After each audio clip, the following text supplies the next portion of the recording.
কৃষ্ণ কাইলৈ আমাৰ পাঞ্চজন্য আঞ্চলিক শাখাত শিশু কল্যাণ দিৱস উদযাপন কৰা হ'ব।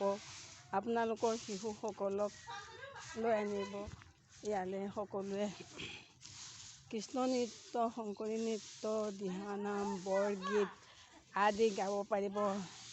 এয়া মোৰ লগৰ নন্দিতা, তাই পূৰা কষ্ট কৰি আছে, সদায় লাগি আছে ৰাতিপুৱাৰ পৰা তাই। ঈশ্বৰে তাইৰ মংগল কৰক, কাম কৰিবলৈও শক্তি দিয়ক।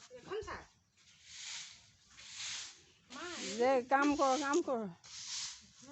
লাগ ঈশ্বৰে তোক কল্যাণ দিব দে। কৈ থাক, লাগি থাক ধুনীয়াকৈ। গোটেইখন মজা লাগিছে দেখি। কৃষ্ণ সকলোকে সম্ভাষণ জনালোঁ, ৱেলকাম জনালোঁ। আপোনালোক কাইলৈ আহিব। কাইলৈ আহিবলৈ একেষাৰ কৈ দে। নাই তই তাৰপৰাই ক'বলৈ হ'ব দে। কৃষ্ণ কাইলৈ আমাৰ শিশু কল্যাণ দিৱস সমাৰোহ আছে, তাৰ বাবে আমি ইয়াত পৰিষ্কাৰ কৰি আছোঁ। কৃষ্ণ কাইলৈ আহিব। দেখা